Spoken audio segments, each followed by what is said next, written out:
Connecting the world's data. This is Newsstream.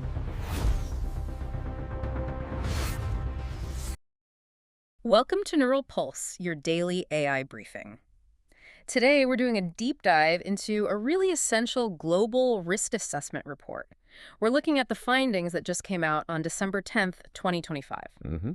And this isn't just, a list of bad news. It's more like a map showing how all these separate dangers, economic, geopolitical, technological, are starting to lock together. Yeah, it's a chain reaction. And the report, it really doesn't waste any time, does it? No. It immediately hits you with this core finding that the world is in a polycrisis. That's the term they use. The polycrisis. Yeah, it means we're way beyond just having, a few different problems at once. These are crises that are actively feeding each other.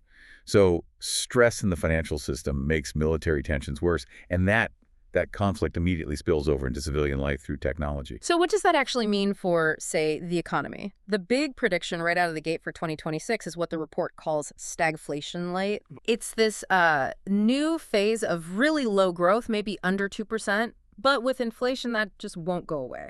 This is kind of the new normal. And that fundamental uncertainty, it just bleeds into everything else we're about to talk about. We're going to connect, believe it or not, the shopping habits of Chinese Gen Z to potential factory closures in Germany. Wow. And then we'll link, traditional military threats, fighter jets, with these incredibly advanced cyber attacks on civilian infrastructure. It's all one big tangled knot. Okay, so let's start with that consumer piece because it's a surprising one. We're talking about the global luxury market. Yeah.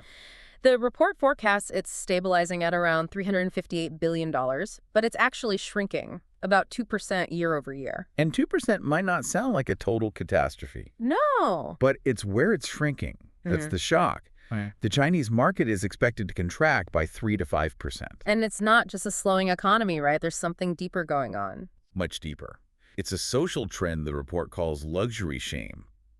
I mean, affluent people in China are now actively trying not to show off their wealth. Why? What's driving that? Well, you've got this brutal youth unemployment rate, plus the ongoing real estate crisis. It's created this really intense social atmosphere where flaunting wealth online gets you immediate backlash. That big logo on a handbag is now a social liability. A liability, not a status symbol. Exactly. And you can see it happening on their social platforms like Xiaohongshu and Douyin. Gen Z is all over these anti-consumer movements. I saw the no-buy 2025 trend mentioned. That's a huge one. And then there's this other aesthetic taking off, which is just fascinating. It's called Goblin Core. Goblin Core. Okay, you have to explain that. I mean, it's pretty much what it sounds like. It's the total opposite of polished luxury. It's an aesthetic that values nature, dirt, moss, found objects. It's pretty hard to put a logo on moss. That's the genius of it. It's an anti-corporate move. And this split in taste is hitting the companies hard. The brands that are really logo-heavy, like Gucci, they're getting hammered. Right. Kering's net profit dropped 46% in the first half of 2025. A massive drop. Because their whole model was built on that aspirational middle class that's now feeling this luxury shame. But then you have the quiet luxury brands. Exactly. Like Hermes or Bottega Veneta. They're doing fine because their customers are the ultra-wealthy, the VICs, very important clients, who don't really care about online criticism or economic cycles. So the market is polarizing, not just collapsing. Right. And for the brands, it means a huge strategic shift. A geographic decoupling. China is stalling, so there's scrambling to focus on places like the Middle East and India, where growth is accelerating. The whole China-centric strategy is over. And that consumer shift, that anxiety, it just rolls right downhill into the industrial heart of Europe. Let's talk about Volkswagen. Yeah, VW is basically the symbol for this. They were facing the real possibility of their first ever domestic factory closure in 87 years. What was the cause? Two things, really.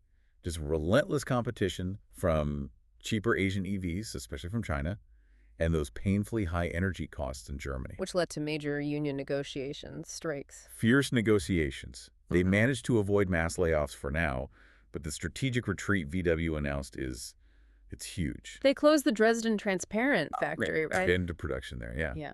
But the real tell is the budget cut.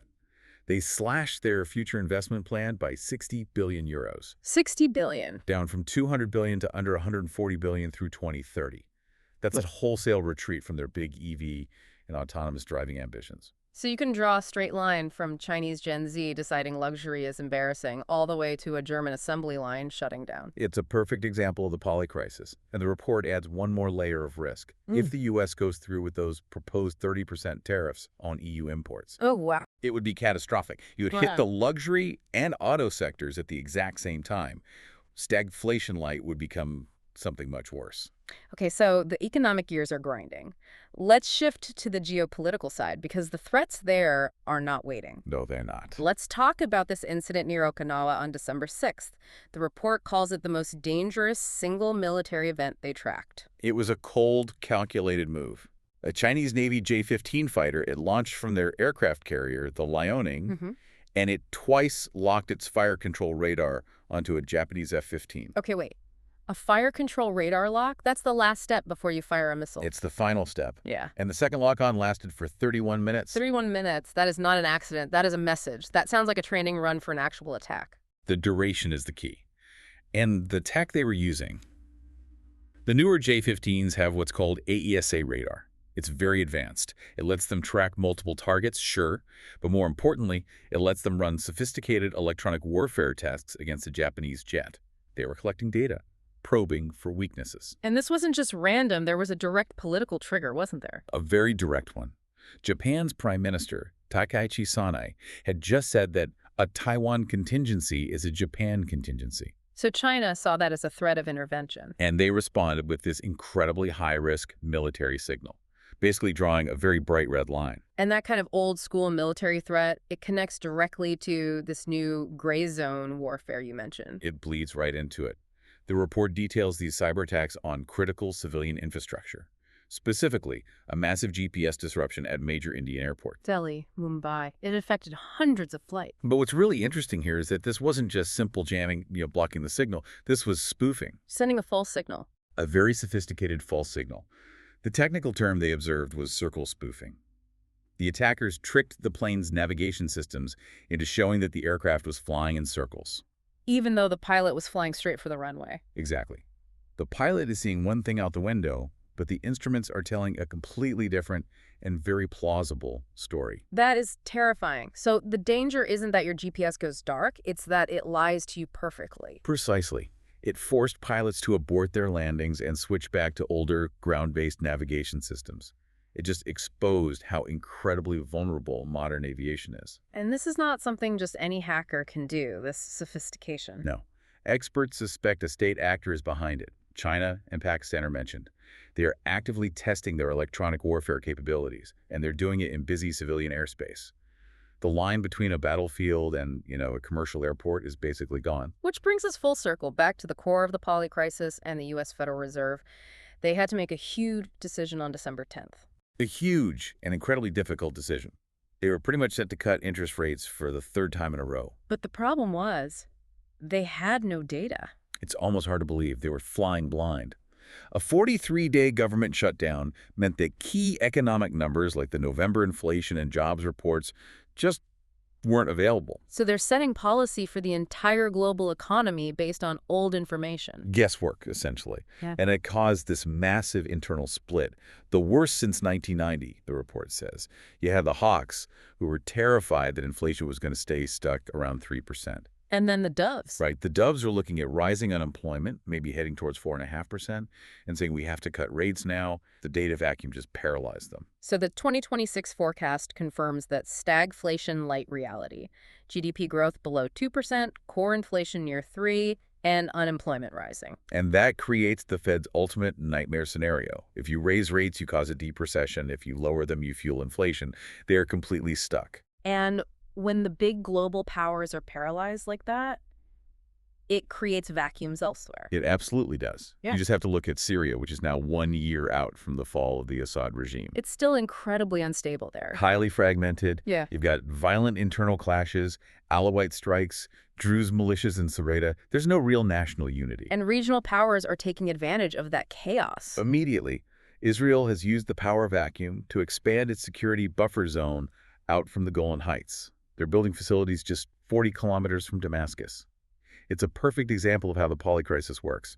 The major powers are distracted, so regional powers move in to secure their own interests. Okay, so let's try to tie all this together. The common thread here seems to be the failure of old systems to handle all these shocks hitting at once. Yeah. When a consumer trend in China directly impacts an industrial plan in Germany, and a political statement leads to a cyber attack on civilian planes, we're in a new, much more fragile reality. Absolutely. The main lesson from this whole report is the need for what they call radical scenario planning. It's not just about diversifying your supply chain anymore. It's more fundamental. It's about rewriting the entire playbook, accepting some inefficiency now just to survive tomorrow. The priorities have to be resilience, getting away from over-reliance on any single market, and urgently hardening our critical infrastructure. That seems like the essential takeaway for governments and companies. But I want to go back to where we started, with the consumer, with luxury shame and Goblin Core taking hold with younger people. What does that actually mean for the future of capitalism? I mean, how do brands create desire if showing off wealth is no longer aspirational but embarrassing? What happens if status becomes defined by not consuming? That's something for you to mull over. Subscribe to Neural Pulse. See you tomorrow.